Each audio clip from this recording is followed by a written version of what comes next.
Mesdames, bonjour et bienvenue dans la Minute des Chroniqueurs, l'émission qui vous explique tout, et bien cette fois-ci sur l'export. Donc le principe, vous le connaissez, plusieurs questions.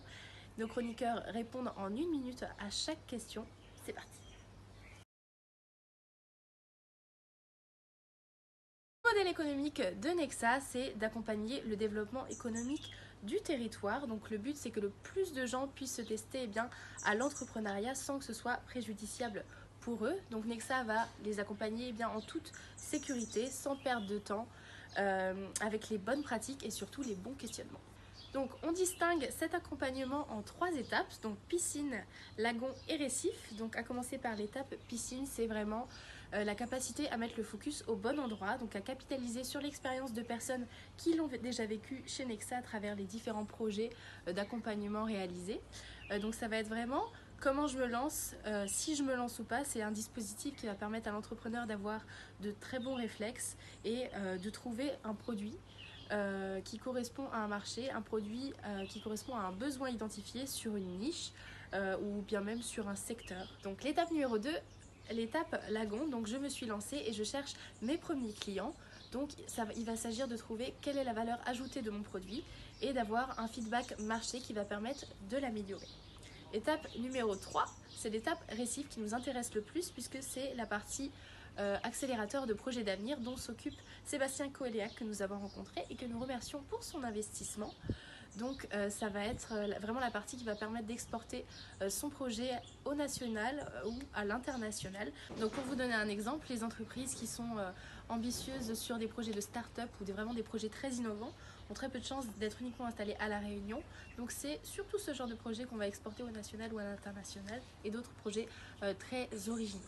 À savoir que le développement de chaque projet dépend vraiment de la complexité du projet. Certains prennent plus de temps que d'autres, mais ce qu'il faut savoir surtout, c'est que chaque étape n'est aucunement contrainte à des délais. Ce sont vraiment les états de projet qui vont faire qu'on va passer d'une étape à une autre.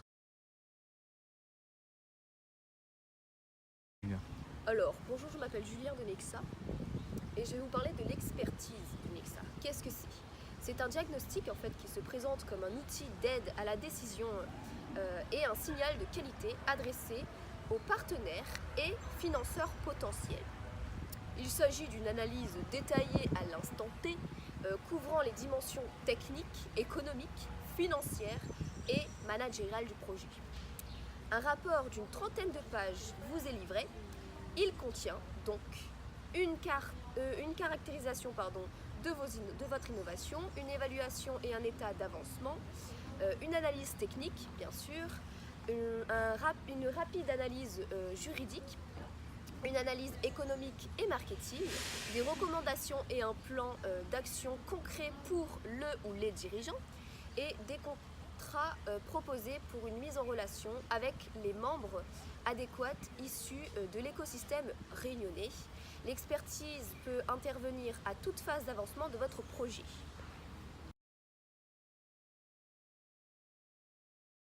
L'export passe beaucoup par la capacité à se développer à l'extérieur. L'écosystème réunionnais est récent et il y a donc une émulsion, une effervescence autour de l'entrepreneuriat et notamment autour des startups. C'est pour cela que être connecté à l'extérieur est quelque chose d'essentiel pour développer cet écosystème qui est en plein développement.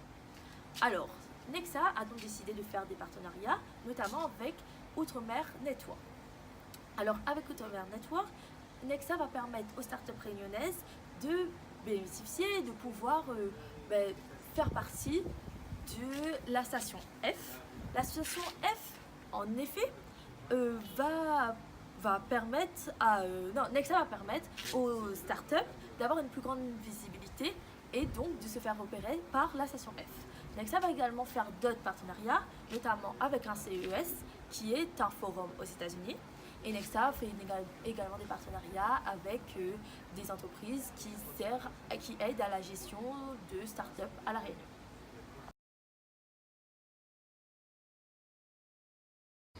Alors nous avons le volet de la bioéconomie avec la culture de la tisanerie grâce aux plantes endémiques de La Réunion. Nous avons ensuite le volet du bâtiment avec le développement des divers concepts dus au climat tropical, UV ou encore cyclone.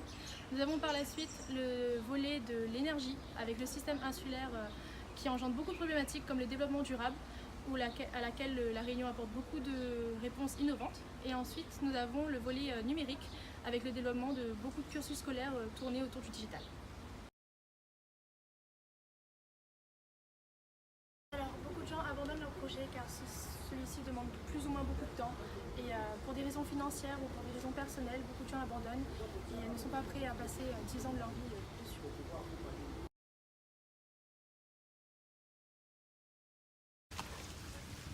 C'est pour cette raison que Nexa a fait le choix de créer une collectivité d'entrepreneurs.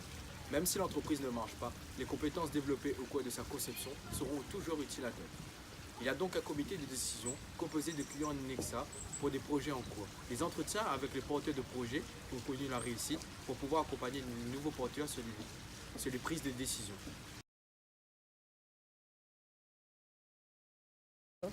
On compte environ 100 projets par an. Sur 100 projets au stade de piscine, 10 à 20 projets atteignent le stade lagon. Entre 5 et 10 projets atteignent le stade récif, c'est-à-dire export. Environ 70 projets abandonnent donc leur projet.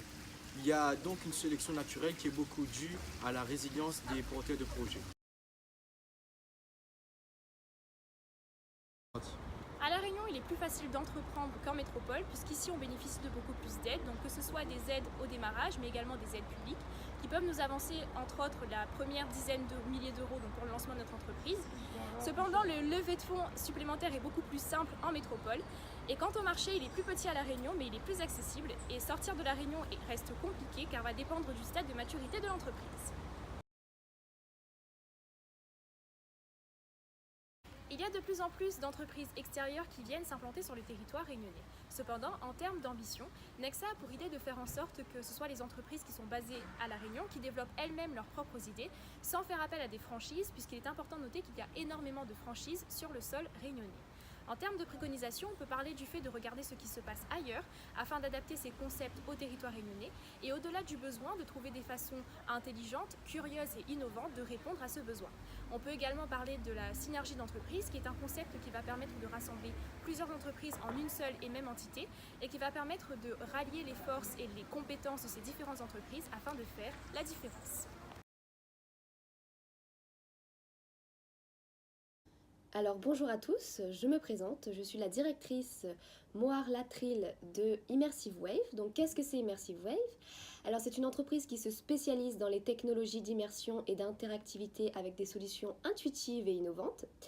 Alors on est positionné parmi les premiers à l'international. On allie en fait le cinéma vidéo en 360 et on interagit en fait avec plusieurs réalisations sensationnelles, de la fiction au documentaire, de la vidéo d'entreprise au marketing. Leurs outils œuvrent pour de nombreux horizons. Donc voilà un petit peu. Donc le concept, c'est imaginer et concevoir les outils pour réaliser les médias de demain. On veut vraiment être précurseur en logiciel pour la production de contenu en réalité virtuelle. On œuvre pour le cinéma de demain qui devienne une scène de vie à part entière. Et l'impact de Nexa dans tout ça, qu'est-ce que c'est? C'est que en 2017, Nexa est venu en fait accompagner notre start-up, donc notre jeune start-up, au salon de la CES, donc à Las Vegas. Et c'était le premier salon international de nouvelles technologies. Et l'objectif d'Immersive Wave là-dedans, c'était de restaurer, prospecter et analyser les tendances actuelles en termes d'innovation technologique. Et c'était une étape essentielle et stratégique pour moi là, en tant que présidente, que je confirme totalement que travailler dans une veille concurrentielle, c'est très important pour l'établissement d'un état. Pour un établissement d'un état des lieux en matière d'avancée et de besoins technologiques sur le territoire. En résumé, Nexa est une structure qui a beaucoup d'ambition et surtout les moyens de ses ambitions puisqu'elle possède de vraies ressources.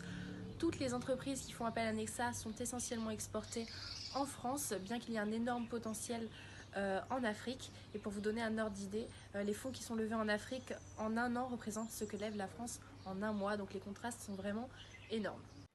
Il y a également beaucoup plus de pertinence dans l'entrepreneuriat réunionnais. Avant, chaque pays possédait son économie presque insulaire et aujourd'hui les marchés se globalisent et il y a de moins en moins de freins culturels. Donc on retrouve une réelle prise de conscience chez les acteurs réunionnais à ce sujet, ce qui encourage totalement le dynamisme de travailler ensemble, car les enjeux sont plus perceptibles. Merci à tous de nous avoir suivis dans cette nouvelle édition de la Minute des chroniqueurs sur l'export. On se retrouve la semaine prochaine pour un nouveau sujet. Merci à tous et bonne fin d'après-midi.